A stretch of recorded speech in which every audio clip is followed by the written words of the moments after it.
आज भी हमारे देश की 70% जनता हिंदी या क्षेत्रीय भाषाएं जानती है, परंतु अधिकतर प्राइवेट या गवर्नमेंट के टोल फ्री नंबर पर भाषा चयन के बाद भी नेक्स्ट प्रोसीजर पर बढ़ने पर ऑटोमेटिक मोबाइल रिस्पांस सिस्टम में यूके में बोलने वाली इंग्लिश में जवाब या ऑटो रिस्पांस करती है, जिससे भारतीय इंग्लिश के चंद जानकारी समझ सकते हैं। इससे यही लगता है कि टोल फ्री नंबर केवल अंतर्राष्ट्रीय जगत में भारत का रुतबा कायम करने का भर है। भारतीय जन तो ये समझ ही नहीं पाते कि ऑटो रिस्पांस सिस्टम क्या जवाब दे रहा है या बक रहा है। आप चाहे तो खुद इस बात की पुष्टि इंडियन गवर्नमेंट पोर्टल के ऑयल एवं गैस डिवीजन के टोल फ्री नंबर 180023335555 को डायल करके और भाषा चयन एक प्रेस करने के बाद हिंदुस्तान पेट्रोलियम के लिए 2 प्रेस करके सुनेंगे तो ऑटो रिस्पांस सिस्टम पर इंग्लैंड में बोले जाने वाली इंग्लिश पर हिंदुस्तान की कमेंट्री चालू हो जाती है, जो आम जनता के सर से निकलती चली जाती है। अब आप व संबंधित लोग स्वयं तय कर लें कि इस टोल फ्री नंबर के उपयोग से क्या लाभ मिलने वाला है। इसलिए मेरा इंडियन गवर्नमेंट पोर्टल को संचालित करने वालों से अनुरोध है कि हम लोगों को भारतीय बने रहने दो भाई, और ऑटो रिस्पांस सिस्टम में भारतीय अंग्रेज की इंग्लिश का समावेश क्षेत्रीय भाषाओं के साथ करने का कष्ट करें, वरना अंतर्राष्ट्रीय जगत में ख्याति से भारतीयों का कोई फायदा नहीं होने वाला।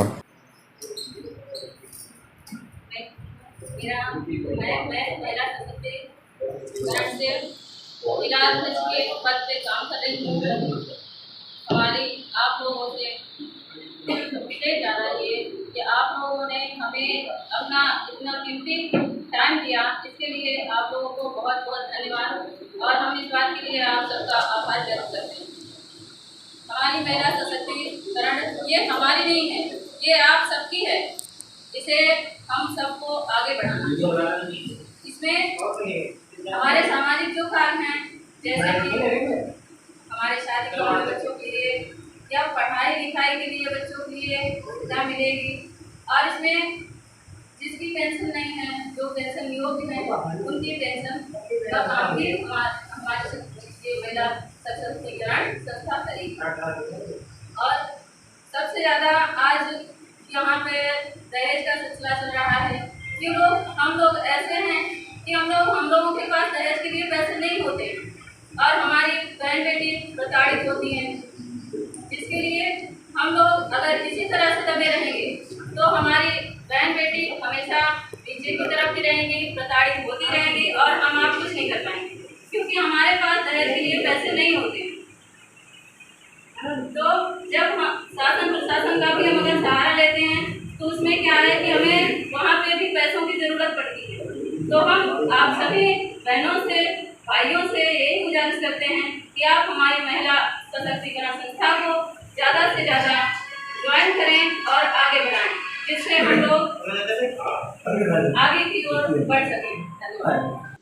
आज ग्राम सभा ओस्मानपुर टिसोई ब्लॉक तिलर में ग्राम प्रधान श्रीमती ब्रह्मा देवी पति आरिंद्र सिंह भदौरिया की अगुवाई में पीएम ग्राम सशक्तिकरण अभियान व महिला सशक्तिकरण संगठन की दूसरी मीटिंग ग्राम शामपुर में संपन्न हुई। इस मीटिंग में प्रधानमंत्री किसान निधि पाने वालों की केवाईसी के साथ नए किसान निधि पाने वालों का पंजीकरण व एनपीसीआई का त्वरित निस्तारण किया गया। मीटिंग में अमितेश मिश्रा, रीतू मिश्रा, सुनीता देवी, रामवती, स्तुति मिश्रा, बागेश मिश्रा, कप्तान सिंह, अनुज सिंह, गौरव मिश्रा, मयंक, सचिन, गीता देवी, रीता सिंह, कुमकुम मिश्रा अध्यक्षा, रामकिशोर मिश्रा, कविता मिश्रा सहित सैकड़ों ग्रामवासी सम्मिलित हुए थे और सभी ने ग्राम विकास की योजनाओं के ऊपर चर्चा की और आगे सौंदर्यीकरण की प्रस्ताव को पास किया।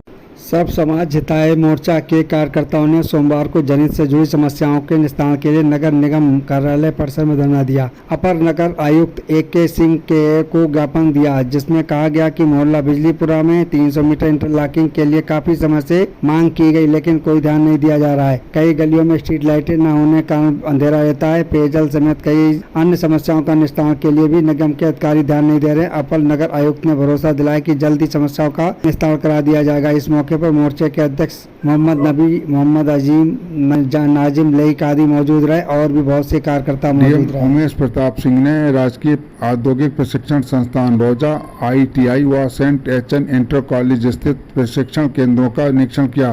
दोनों स्थानों पर दीनदयाल उपाध्याय ग्रामीण कौशल योजना के तहत चल रहे प्रशिक्षण के बारे में जानकारी ली। सॉफ्ट स्किल व इंग्लिश स्पीकिंग के कोर्स व बच्चों से टेंस पूछे, लेकिन कोई भी सही उत्तर नहीं मिले, जिस पर डीएम ने प्रशिक्षक गिरीश जोशी का मानदेय रोक दिया। सोमवार को ITI पहुंचे डीएम ने कढ़ाई इलेक्ट्रीशियन के प्रशिक्षण को देखा। कक्षाओं की साफ सफाई व CCTV कैमरे अनिवार्य रूप से संचालित करने के निर्देश दिए। कढ़ाई का प्रशिक्षण प्राप्त कर रही बालिकाओं का स्वयं सहायता समूह गठित करने के लिए कहा, ताकि वह स्वयं स्वरोजगार कर सकें। इसलिए सभी छात्रों को इसकी बेहतर जानकारी दी जाए। उन्होंने ITES व कस्टमर केयर से संबंधित प्रशिक्षण कक्षाओं को भी देखा कि प्रवेश द्वार के पास बिजली के तार लटके होने पर कॉलेज प्रबंधन को नोटिस जारी करने के निर्देश दिए। इस दौरान ITI प्रधानाचार्य नागेंद्र सिंह मौजूद रहे। लीजिए, अभी तक हम लोग केवल पेट्रोल में एथेनॉल मिश्रित पर प्रयोग कर रहे थे, लेकिन अब देश की 2 बड़ी कंपनियां एथेनॉल मिश्रित डीजल बेचने को शुरुआत करने जा रही हैं। सरकारी तेल कंपनी BPCL ने जहां 7% एथेनॉल मिश्रित डीजल के पायलट प्रोजेक्ट पर काम शुरू कर दिया है, वहीं इसके लिए भारी वाहन बनाने वाली कंपनी अशोका लीलैंड के साथ हाथ मिलाया है। वहीं इंडियन ऑयल ने इंजन बनाने वाली 2 कंपनियों के साथ 5% एथेनॉल डीजल पर काम कर रही हैं। BPCL ने 2 पहिया वाहनों में 27% एथेनॉल मिश्रित पेट्रोल और 85% एथेनॉल मिश्रित पेट्रोल का इस्तेमाल को लेकर भी एक दूसरा पायलट प्रोजेक्ट शुरू किया है। इसके लिए BPCL और हीरो मोटोकॉर्प के साथ समझौता किया है। BPCL ने बताया कि ED7 के नाम से जो ईंधन बेचा जाएगा उसमें 93% डीजल और 7% एथेनॉल होगा। इस मिश्रण के ईंधन को लेलैंड ने अपने वाहनों में इस्तेमाल किया है और इसे पूरी तरह सही पाया है। कंपनी का कहना है कि इससे बड़े वाहनों में होने वाले प्रदूषण में काफ़ी कमी देखी गई है। इस पायलट परियोजना के बाद कंपनी की तरफ से इस प्रयोग पर एक व्यापक रिपोर्ट केंद्र सरकार को सौंपी जाएगी। रिपोर्ट में कंपनी ED7 की वाणिज्यिक तौर पर बिक्री करने की अनुसूची मांगेगी। अगर वो सफल रहा तो पूरे देश में लागू किया गया तो आयात पर खर्च होने वाली विदेशी मुद्रा बचेगी।